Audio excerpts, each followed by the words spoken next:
Halo pemirsa, apa kabar? Senang sekali Sarah dan Marlias dapat kembali menemani Anda dalam sebuah program talkshow yang syarat informasi inspiratif untuk Anda dan juga keluarga. Inilah Bincang Sehati.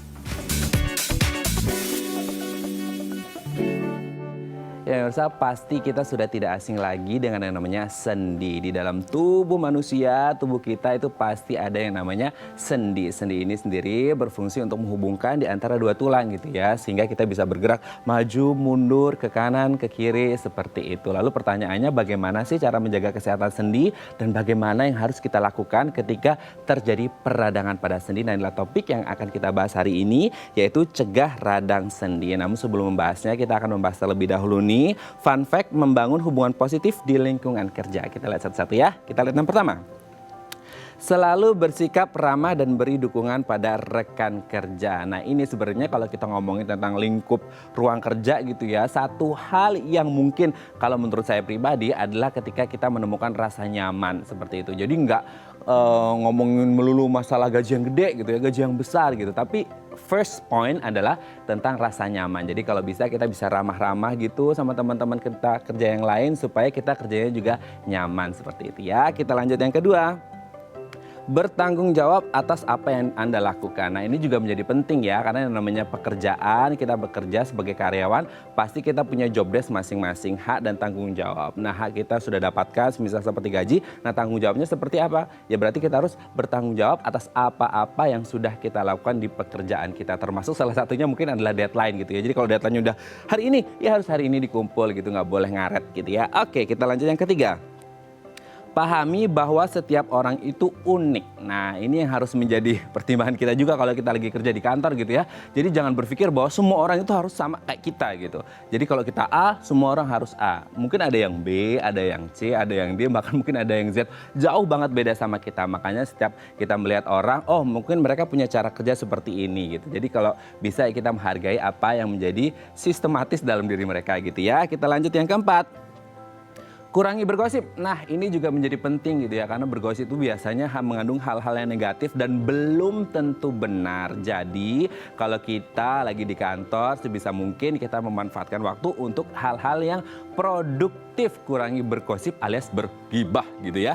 Oke, kita lanjut yang selanjutnya. Bersikaplah positif. Nah apalagi di masa pandemi gitu ya, mungkin ada yang karyawannya berkurang di kantor sehingga beban kerjanya akhirnya terlimpah ke kita. Kalau kita ngerasanya stres, nggak bisa berpikir positif, imun tubuh kita bisa ngedrop, kita bisa sakit. Jadi berpikir positif itu banyak, untuk kesehatan fisik iya, untuk kesehatan mental juga iya. Oke, itu dia tadi fun fact membangun positif hubungan di lingkungan kerja, dan kami akan membahasnya saat lagi. Tetap bersama kami di Bincang Sehati.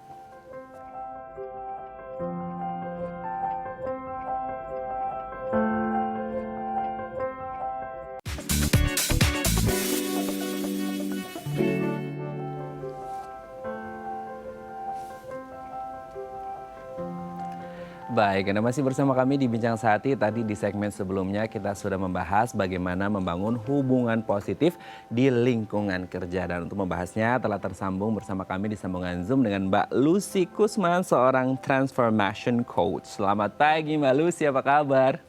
Selamat pagi Mas Raden, kabar baik, kabar baik. Kabar baik ya Mbak Lucia. Mbak, hari ini kita akan membahas sesuatu yang kayaknya ini kita butuhin banget nih gitu ya di masa pandemi, ketika mungkin di kantor ini banyak yang karyawannya harus ada efisiensi karyawan, sehingga akhirnya kerjaannya akhirnya banyak yang kelimpah ke kita gitu dengan beban kerja yang lebih gitu ya. Terus kemudian orangnya sedikit, SDM-nya akhirnya dengan deadline yang luar biasa ketat itu membuat kita jadi stres. Padahal di masa pandemi kan kita nggak boleh stres gitu ya Mbak ya. Kita harus happy, kita harus joyful gitu. Dan karena ini berpengaruh juga sama yang namanya imunitas tubuh gitu. Nah kita akan membahas nih bagaimana sih caranya membangun hubungan positif di lingkungan kerja supaya kita sehat fisik dan juga sehat mental kan gitu. Kita lihat yang pertama, apakah benar selalu bersikap ramah dan beri dukungan pada rekan kerja membuat hubungan positif di lingkungan kerja? Gimana nih Mbak Lucy?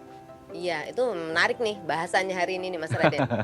Nah, kita ngobrolin soal hubungan positif dulu ya, gitu Ya, ya. oke. Apa sih yang dimaksud dengan hubungan positif gitu ya? Mhm, Emang apa hubungan negatif, hubungan positif gitu ya? Oke mhm, lah kita hubungan yang positif.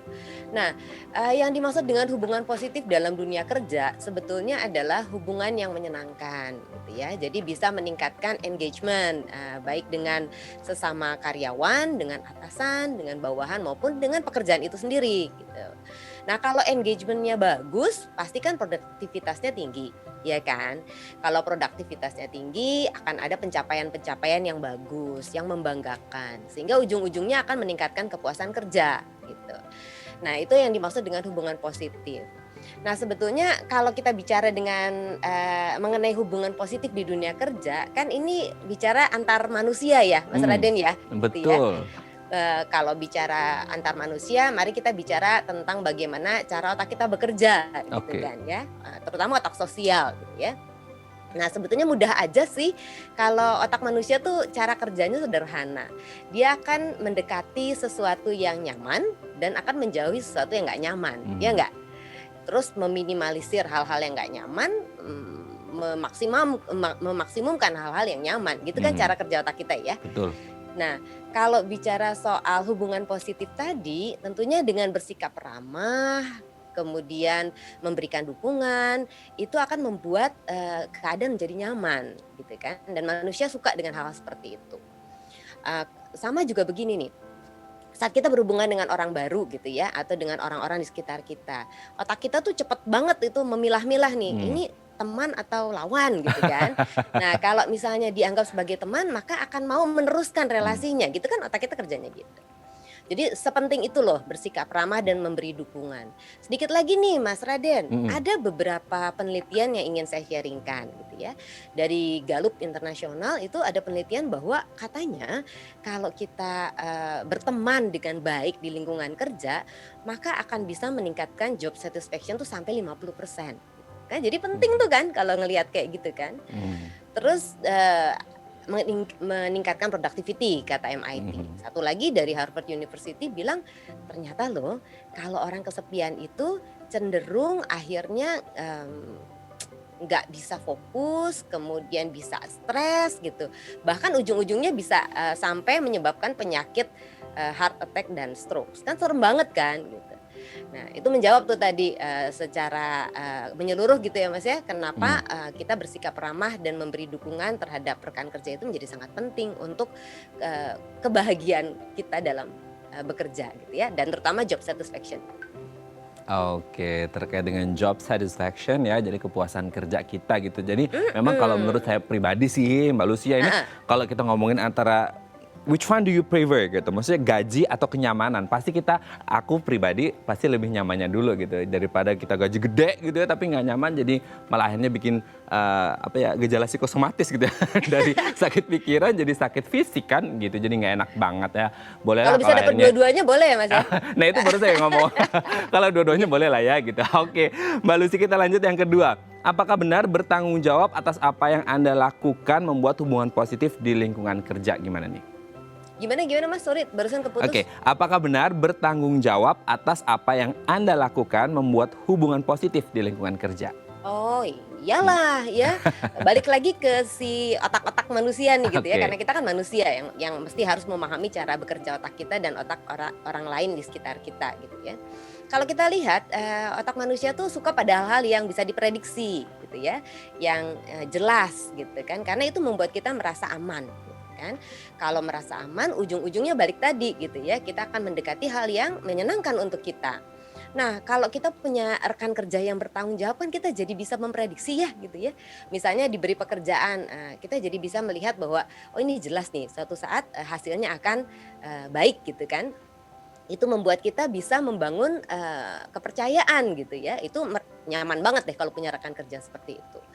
Nah, kalau udah bisa membangun kepercayaan, lama-kelamaan akan diberikan kepercayaan yang lebih besar, bener nggak Mas? Betul, Gitu betul, kan? betul. Kalau diberi kepercayaan yang lebih besar, lama-kelamaan karir kita bisa berkembang. Dan Yes. kalau karir kita berkembang, kita jadi lebih happy. Kalau kita happy, kita akan bisa menimbulkan suasana yang positif dengan rekan-rekan kerja kita.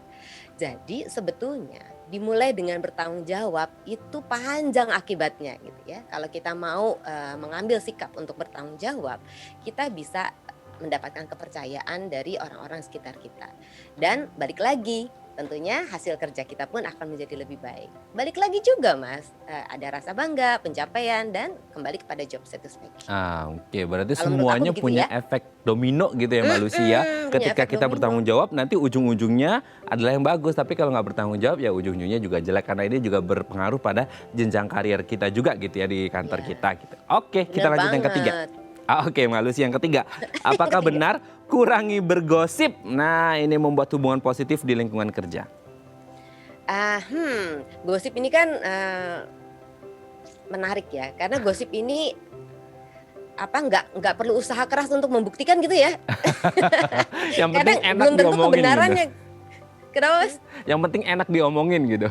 Iya, nggak perlu cari fakta, nggak penting bener atau enggak gitu. Nah, tapi kan itu bahaya banget gitu.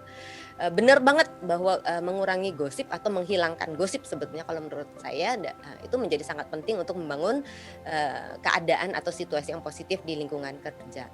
Kenapa begitu? Karena gosip itu salah satu alat yang paling canggih untuk memutus trust tuh. Oh iya. Iya kan? Kalau kita udah capek-capek ngebangun trust, ngebangun kepercayaan dengan lingkungan kerja kita, sudah bertanggung jawab, bersikap ramah, memberi dukungan, akhirnya kita dipercaya oleh orang-orang sekitar kita, terus kita gosip dan gosipnya terbukti salah gitu. Dan terjadi apa? Langsung zut aja kan, rasa kepercayaan itu hilang. Padahal membangun trust itu 2 kali 3 kali lebih berat dibanding pada saat kita awal gitu ya, membangun trust di awal. Kalau pada saat kita kehilangan trust tuh berat banget gitu untuk kembali memunculkan trust itu dari orang-orang sekitar kita. Dan yang menarik dari gosip ini Mas, sebetulnya kadang-kadang perlu kita perhatikan ya. Orang-orang yang senang bergosip itu biasanya orang-orang yang insecure ya. Ya, mereka perlu banget gitu untuk memvalidasi, memberikan judgement kepada orang-orang lain, untuk mereka merasa lebih nyaman kepada diri mereka sendiri gitu. Nah, artinya pada saat kita jadi orang yang suka gosip, akan ada impresi itu dari orang-orang yang sekitar kita, terutama dari atasan-atasan kita gitu ya. Yang orang suka gosip, berarti dia punya kemampuan apa sebetulnya gitu yang menyebabkan dia jadi senang bergosip gitu kan. Nah, itu hati-hati sekali. Nggak cuma dampaknya kepada memutus trust, tapi juga menjadi persepsi yang tidak baik kepada kita secara pribadi dan secara profesional gitu. Oke, building the trust itu nggak mudah gitu ya. Jadi jangan sampai brand image kita itu hancur gara-gara kita suka bergosip gitu ya. Oke, kita Iya, lanjut selanjutnya. kepleset gitu. Oke, Mbak Lucy.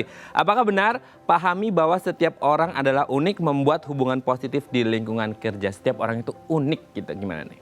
Iya, iyalah gitu. Emang ada orang yang sama gitu ya? Nggak ada ya Mas ya? Kembar Nah, aja bisa beda ya? Iya gitu. Jadi sebenarnya setiap orang tuh unik.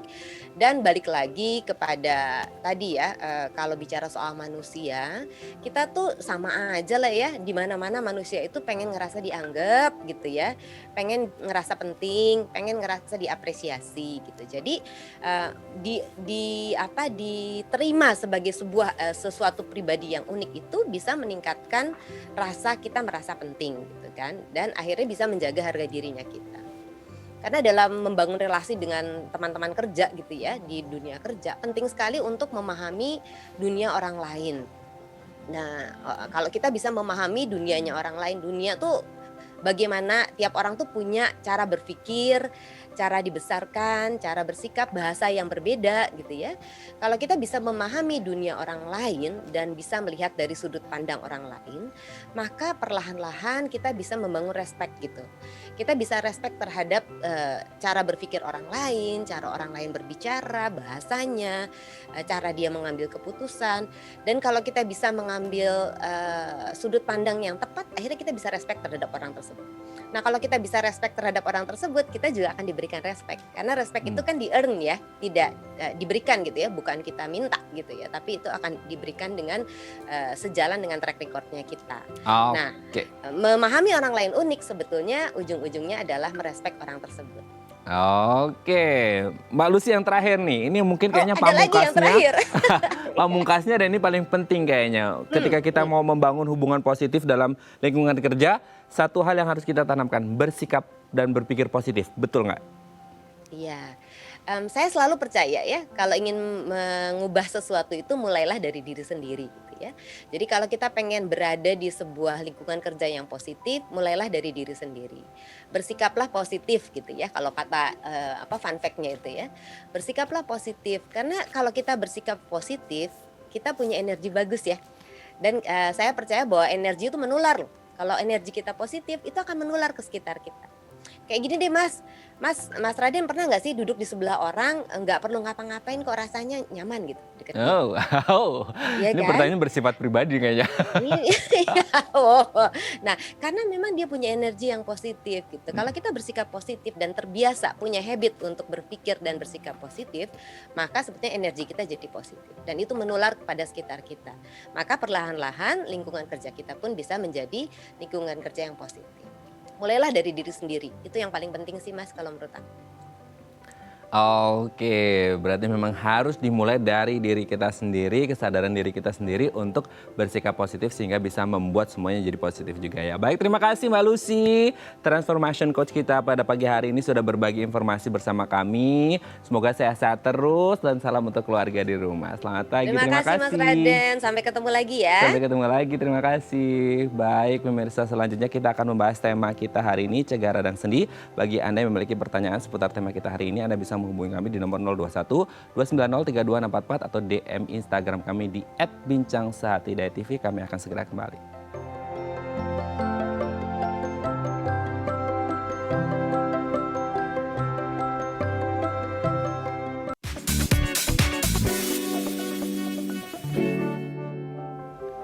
Baik, Anda masih bersama kami di Bincang Sehati dan kita membahas tema kita hari ini, cegah radang sendi. Bagi Anda yang memiliki pertanyaan seputar tema kita hari ini, Anda bisa menghubungi kami di nomor 021 290 32644 atau DM Instagram kami di @bincangsehati.tv. Dan telah tersambung bersama kami di sambungan Zoom dengan Dr. Cecilia Reni Padang, PhD FACR, konsultan rematik dari Rumah Sakit Royal Taruma. Selamat pagi Dr. Cecil, apa kabar? Mas Raden dan pemirsa semuanya baik-baik. Alhamdulillah ya, kita masih dilindungi. Salam sehat semuanya. Wah, luar biasa, ini salam dan sapaan dari Dr. Cecil ini membuat auranya jadi lebih positif, bisa membuat imun kita jadi lebih baik gitu ya Dok ya. Oke Dok, amin. Oke Dok, hari ini kita akan membahas tentang salah satu bagian dalam tubuh kita yang fungsinya juga sangat vital, sangat penting sekali gitu ya Dok ya, sendi gitu. Karena sendi kan memang ya fungsinya bisa menghubungkan dua tulang, terus kita bisa bergerak maju, mundur, ke kanan, ke kiri, samping gitu ya Dok ya. Nah pertanyaannya, yang dimaksud dengan sendi itu apa sebenarnya Dok? Ya, sebelum kita bicara mengenai kelainan pada sendi, tentu saja kita harus tahu dulu ya sendi itu apa sebenarnya ya. Nah, jadi sendi itu adalah pertemuan antara dua tulang. Namun sendi ini bukan hanya terdiri dari tulang saja, tapi terdiri dari berbagai kompartemen, jaringan lunak dan jaringan keras ya. Dua tulang bertemu tetapi ada kompartemen di sekitarnya yang menyokong, yaitu seperti ligamen ya, tendon, semuanya itu ada kantong sendi, ada lapisan, ada tulang rawan, dan semuanya itu yang akan membentuk satu kesatuan yang kita sebut sendi gitu Mas Raden. Oh oke. Yang kita sebut dengan sendi gitu ya. Tapi kalau berbicara di bagian tubuh kan kita nggak bisa ngelihat secara langsung nih Dok. Maksudnya dalam tubuh kita itu ada apa aja kan gitu. Mungkin untuk kalangan nakes udah tahu gitu. Tapi kalau kita masyarakat umum kan nggak ngerti itu. Maksudnya di dalam tubuh kita itu ada apa aja gitu. Nah kalau sendi sendiri di dalam tubuh manusia itu kira-kira ada berapa sendi sih Dok? Maunya berapa, Mas Raden? Ini tebak-tebakan, kayaknya waktu pelajaran IPA saya dulu nggak masuk deh. Susah ya, susah ya. Jadi sendi ini adalah alat gerak, membantu alat gerak ya. Kalau kita lihat di sini, maka kita lihat bahwa pada pada gambar yang di sebelah kanan ini adalah sendinya ya. Di situ kita lihat ada dua tulang yang bertemu.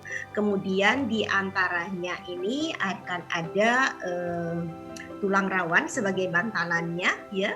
Kemudian dia akan ditopang lagi, di sebelahnya ada otot, ada ligamen, semuanya ini akan membuat sendi ini menjadi stabil dan kita bisa bergerak. Sendi ini banyak sekali, kalau kita lihat pada gambar yang di sebelah kiri itu ya, setiap pertemuan daripada dua tulang itu namanya adalah sendi. Sendi ada tiga jenis ya, Mas Raden ya. Itu ada sendi gerak yang namanya diartrosis, di mana sendi ini bisa bergerak bebas. Kemudian ada yang sendinya kaku ya, atau amfiartrosis namanya. Misalnya pada tulang belakang dia bisa bergerak tetapi terbatas, ada keterbatasan ya. Namun ada juga sendi yang tidak bisa bergerak atau sendi mati ya, synarthrosis. Jadi ada 3 jenis besar daripada sendi. Sendi yang bisa bergerak bebas, kemudian yang terbatas, dan yang tidak bisa bergerak sama sekali seperti di kepala ya. Nah, itu banyak sekali sendi kita, sekitar 200-an sampai 300 Mas Raden. Ternyata banyak juga ya dok ya.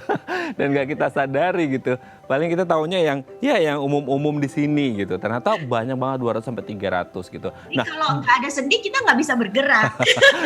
betul dok. Jadi kalau nggak ada sendi mungkin kita kaku gini ya dok ya. Nggak bisa nengok pun nggak bisa gitu ya. Oke. Nah dengan jumlah sebanyak itu 200 sampai 300 mungkin beda-beda karena dari tingkatan usia mungkin ya dok ya. Jadi semakin dewasa semakin lebih banyak mungkin gitu. Nah dari jumlah yang segitu banyaknya, biasanya apa sih faktor indikator yang bisa membuat sendi itu terganggu fungsinya gitu dok?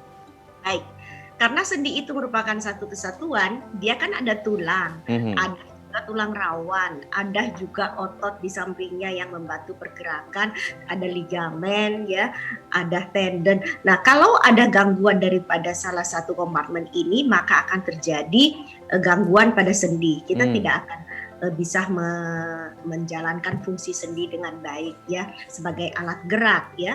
Tetapi kalau sendi ini mengalami peradangan, maka ini yang paling sering dialami oleh masyarakat. Kalau ada peradangan itu bisa disebabkan oleh macam-macam. Jadi kalau ada peradangan pasti sendi itu kan akan bengkak, sakit, dan akibatnya tidak bisa bergerak dengan sempurna. Nah ini harus mencegah supaya sendi kita ini tetap dalam keadaan sehat ya. Oke. Nah kalau tema kita hari ini dok, radang sendi gitu. Nah ketika kita ngomongin radang dan itu di sendi, kita ngomongin radang aja udah ngilu gitu. Apalagi di sendi yang tugasnya untuk membuat kita bisa bergerak kan gitu. Jadi kondisi seperti apa ketika sendi itu mengalami peradangan?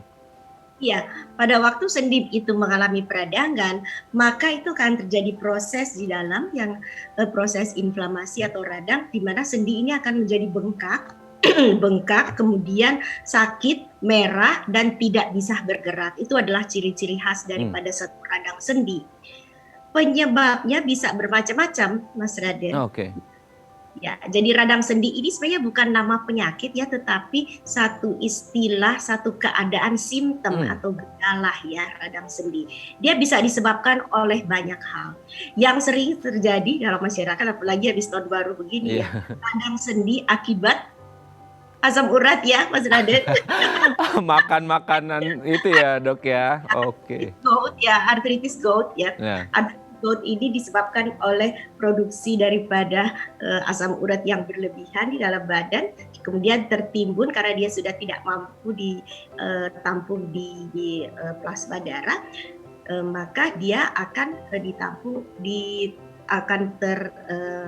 tertumpuk di sendi. Akibatnya ini merupakan benda asing pada sendi dan akan dilawan sehingga akan timbul proses yang namanya radang sendi atau inflamasi.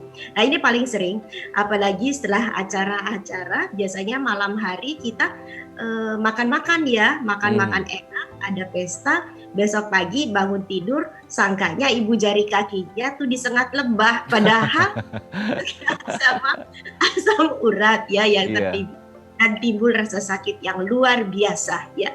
Yang luar biasa sakitnya, dia akan merah, bengkak, nyeri kembali lagi dan panas ya, hangat ya.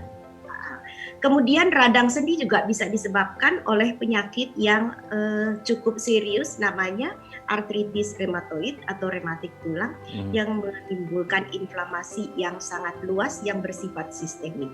Ini juga sering dan ini memerlukan terapi jangka panjang dan khusus ya, dan lama ya.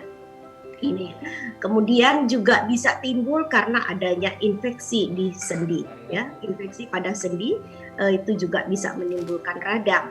Kemudian ada yang disebut lagi dengan reaktif artritis atau radang sendi akibat reaksi ya. Jadi ada infeksi di tempat lain, kemudian terjadi satu proses di dalam badan kita sehingga dia akan menimbulkan radang pada sendi karena dia merupakan benda asing pada sendi kita. Ya.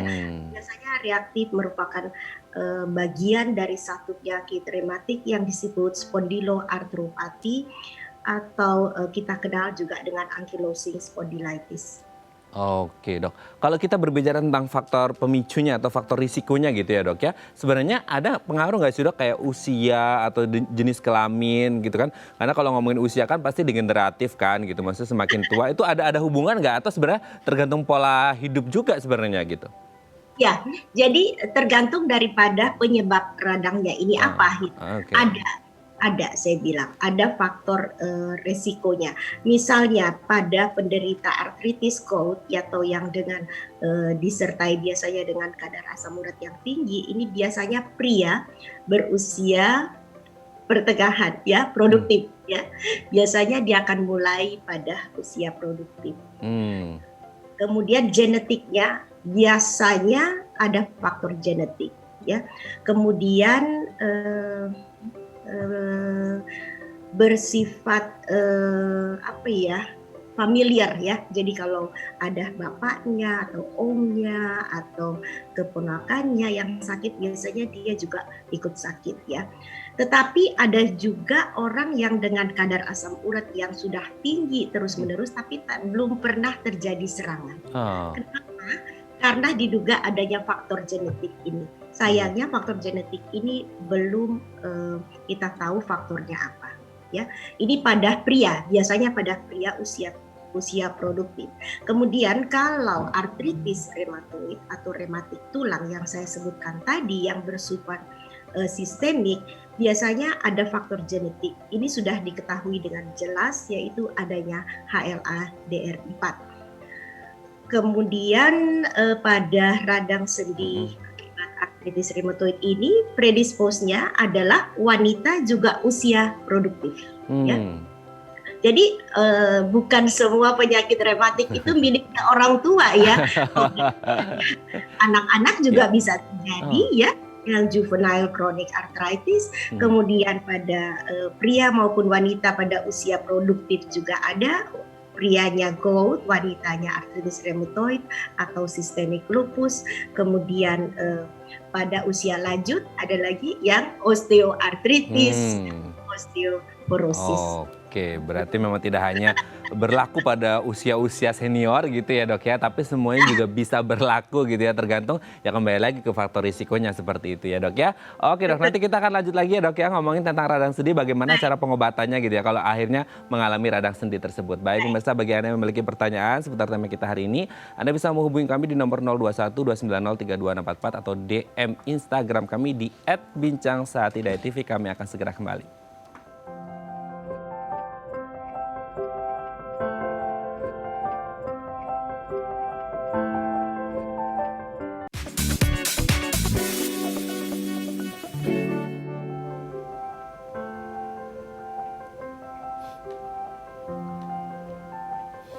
Baik, Anda masih bersama kami di Bincang Sehati dan kita masih membahas topik kita hari ini, cegah radang sendi. Bagi Anda yang memiliki pertanyaan seputar tema kita hari ini, Anda bisa menghubungi kami di nomor 021 290 3264 atau DM Instagram kami di @bincangsehati.itv.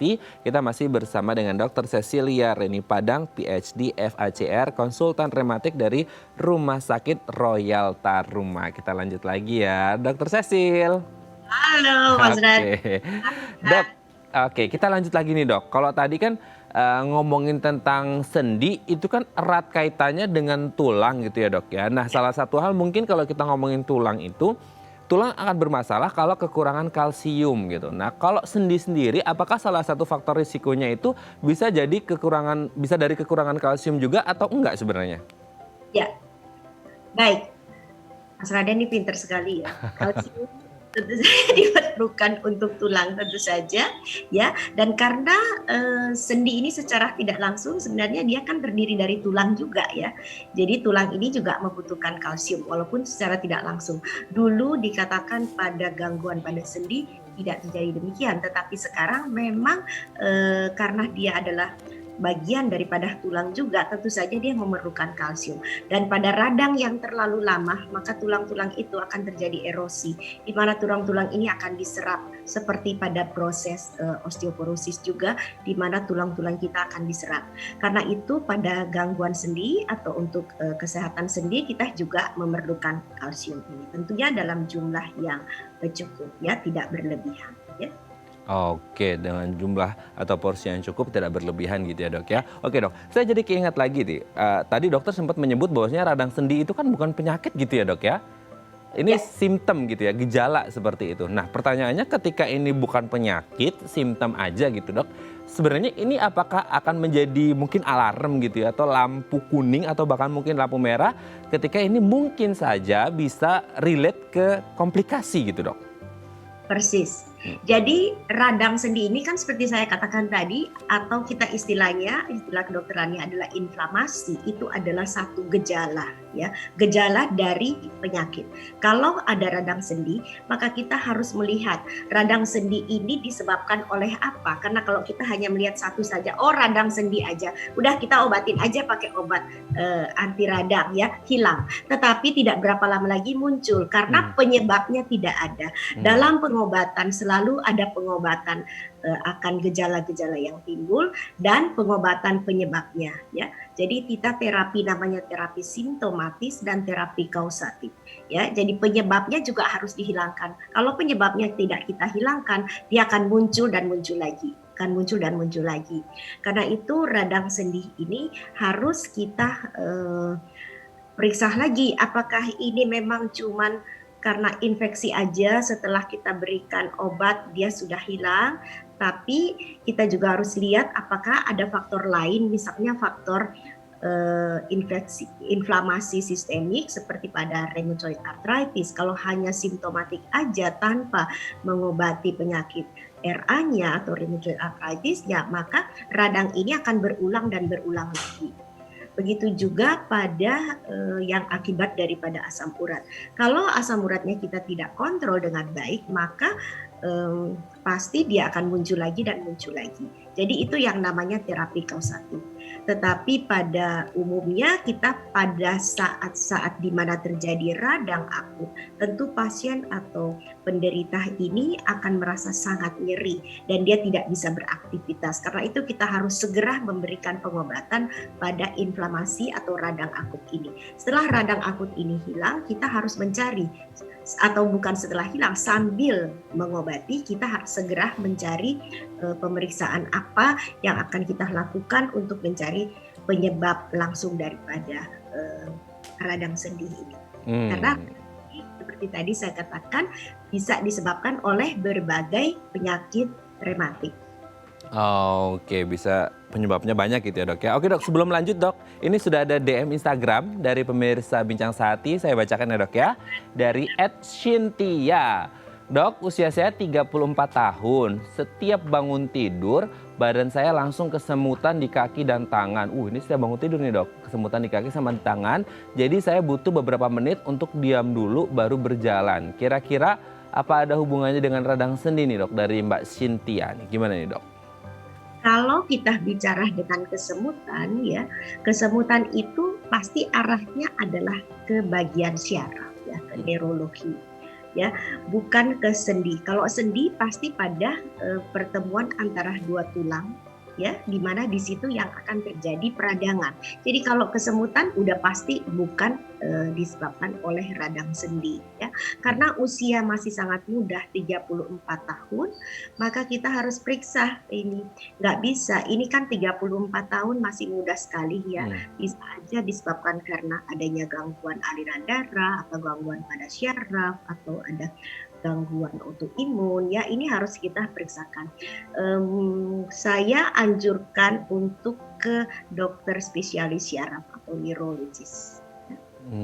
Oke ya, berarti memang harus konsultasi dulu ke dokter ahli syaraf untuk mengetahui nih sebenarnya ada apa ya gitu ya yang terjadi dengan kaki dan tangannya, kenapa setiap bangun tidur pagi hari itu selalu kesemutan gitu ya. Kalau sesekali mungkin bukan it's not big deal gitu, tapi ketika harus setiap hari mengalami itu pasti ada sesuatu yang salah gitu ya dok ya. Tetap harus konsultasi nih gitu untuk Mbak Cynthia ya, karena masih muda 34 tahun ya. Oke, terima kasih Mbak Cynthia. Dok, kita lanjut lagi dok. Dok, ini saya jadi kepikiran nih. Dulu itu saya waktu muda itu sering main volley dok gitu. Sering banget sama teman-teman di kampung gitu ya main volley gitu. Nah itu kan kita loncat-loncat tuh dok. Nah salah satunya mungkin sendi kan ada di lutut kita tuh. Kalau semisal kita keseringan melakukan olahraga yang hanya volley sih, mungkin olahraga yang lain mungkin ada loncat-loncatnya juga, itu pengaruh nggak sih dok ke sendi kita? Maksudnya itu justru membuat sendi kita lebih bagus karena sering bergerak, atau ada risiko juga untuk mengalami radang sendi atau cedera di sendinya gitu? Baik, sebenarnya kalau kita olahraga atau loncat-loncat itu kan kita memang perlu untuk exercise ya, tetapi sesuatu yang berlebihan itu selalu tidak baik ya.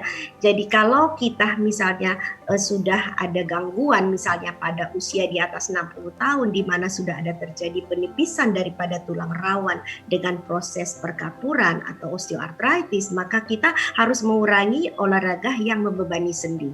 Karena setiap kita loncat dan lari itu akan membebani sendi kita sebanyak 3 kali lipat berat badan yang kita topang ya.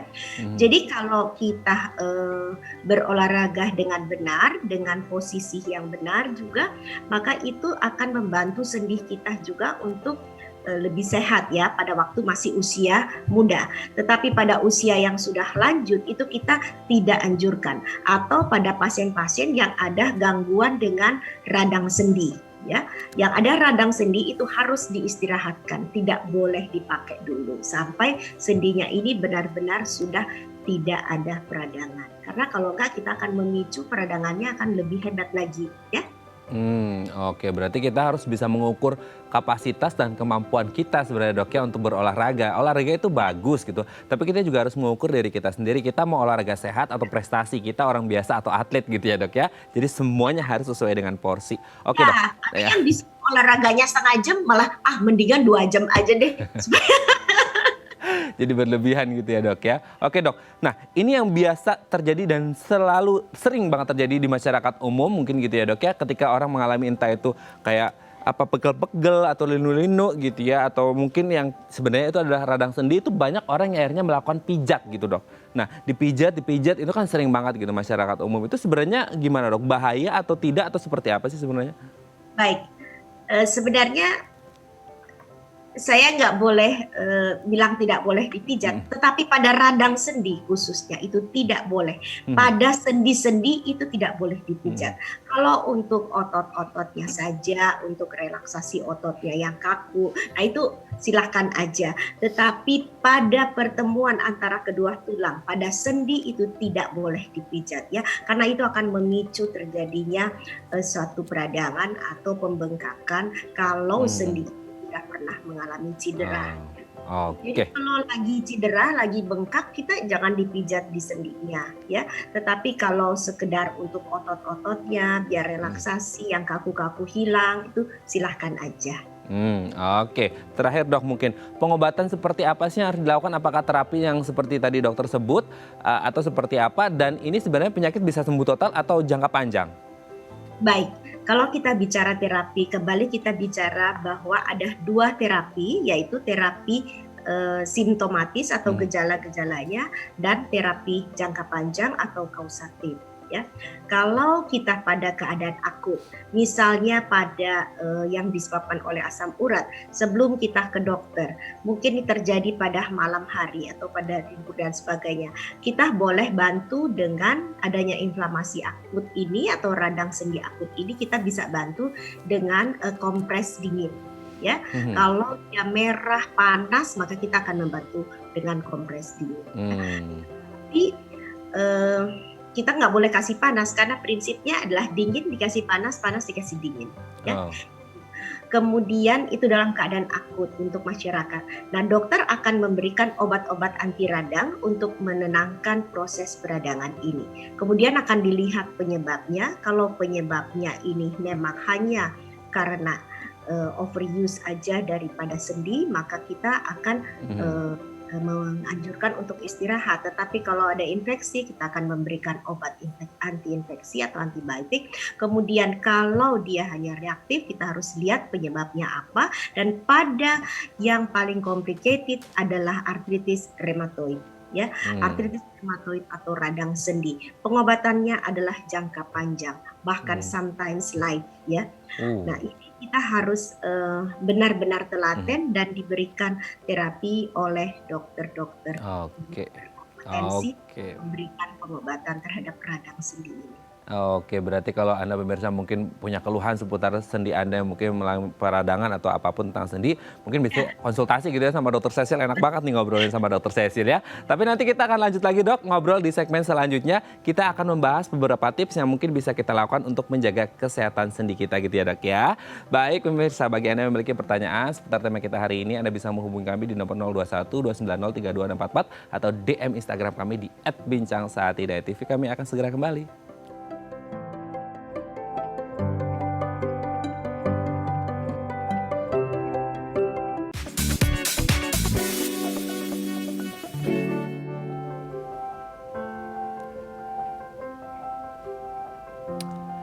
Baik, Anda masih bersama kami di Bincang Sehati dan kita masih membahas tema kita hari ini, cegah radang sendi. Masih bersama dengan Dr. Cecilia Reni Padang, PhD, FACR, konsultan rematik dari Rumah Sakit Royal Taruma. Dok, di segmen terakhir ini Dr. Cecil, kita akan membahas beberapa tips yang bisa kita lakukan gitu ya Dok ya, untuk menjaga kesehatan sendi kita gitu ya Dok ya. Siap ya Dok? Kita lihat yang pertama Dok, menjaga berat badan. Nah kalau kita ngomongin sendi kan memang untuk menopang salah satunya ya sendi dan tulang untuk menopang tubuh kita gitu. Ketika kita ngomongin tentang berat badan yang ideal, ini sebenarnya salah satu cara untuk membuat sendi kita sehat atau gimana nih Dok? Pastinya Mas Raden ya. Karena pada orang yang berat badannya berlebihan ya atau obes, maka sendinya ini akan lebih berat menopang berat badan dan akan mempercepat terjadinya proses osteoartritis atau perkapuran yang yang lebih umum di masyarakat ya, disebut-sebut perkapuran. Nah, itu terjadinya karena berat badan yang berlebihan, dia bebannya berat pada sendi, maka bantalannya atau tulang rawannya ini akan bekerja keras sehingga akan terjadi beban pada tulang rawannya ini, sehingga bisa terjadi penipisan daripada rawan sendi yang lebih cepat ya. Walaupun dikatakan bahwa pada usia di atas 60 mulai terjadi proses degenerasi daripada tulang rawan ini sehingga terjadi proses perkapuran. Namun pada orang yang berat badannya berlebihan, maka kejadian perkapuran ini akan terjadi lebih awal. Apalagi dia mempunyai aktivitas yang berdiri atau berjalan yang setiap hari seperti itu dan berat badannya berat. Itu Mas Radin. Oke, berarti berat badan ideal itu juga penting untuk kesehatan, tidak hanya sendi tapi juga secara menyeluruh gitu ya Dok ya. Oke Dok, yang kedua, nah ini Dok sering terjadi di masa pandemi ini Dok, ketika kita WFH atau SFH, hindari duduk terlalu lama. Kita sudah PW nih sekarang kan, kerja pakai laptop, duduk siaran di rumah, yang bahkan mungkin bisa lebih dari 9 to 5 kerja di kantor gitu Dok. Nah ternyata duduk terlalu lama ini juga bisa berefek pada sendi kita gitu ya Dok ya. Ya, jelas ya. Duduk yang terlalu lama, maka otot-otot kita kan akan capek juga. Sendi-sendi kita juga akan capek karena kita kan dia harus menopang berat badan kita pada waktu kita duduk ya. Nah itu saya anjurkan sih, kita kalau bekerja di rumah, kita pakai laptop, pakai komputer di rumah, maka kita duduknya itu harus ada senderan, nggak boleh nggak ada senderan.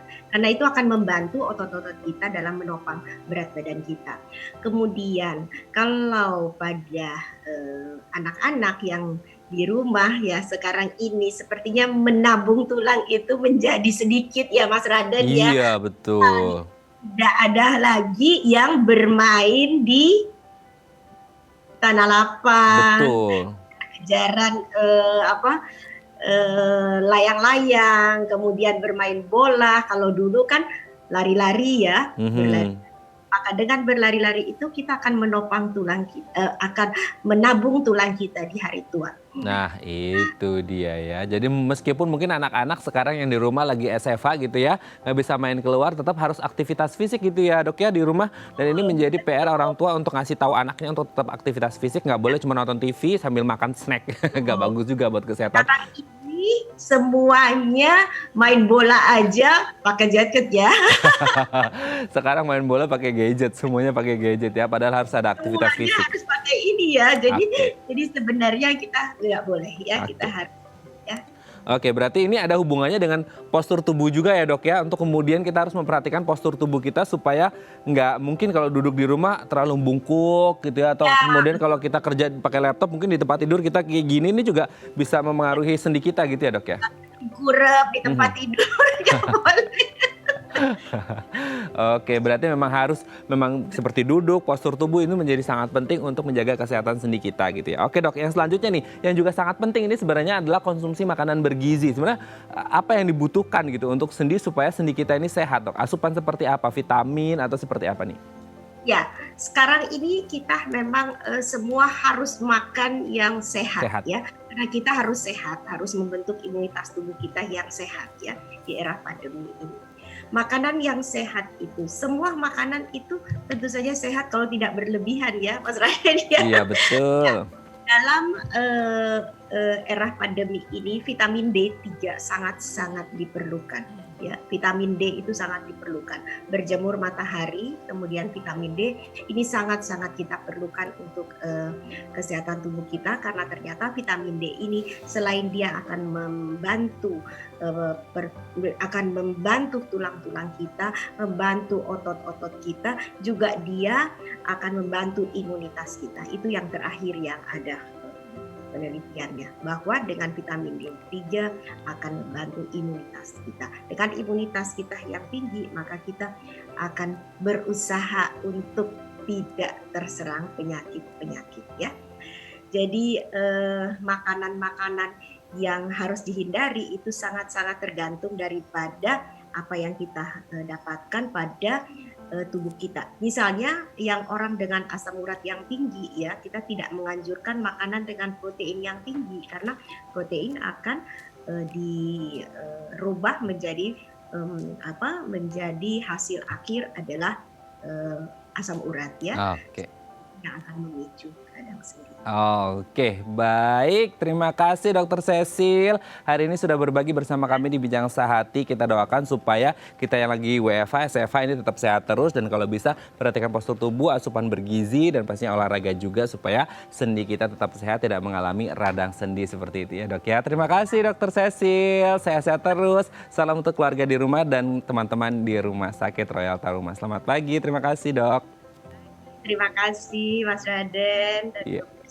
Baik pemirsa, bagi Anda yang memiliki kritik dan saran, Anda bisa menghubungi kami di nomor 0889 8100 5000 atau Anda bisa hubungi media sosial kami di @bincang-sehati.tv. Saya Raden Madlia Samit, sampai jumpa dan selamat beraktivitas.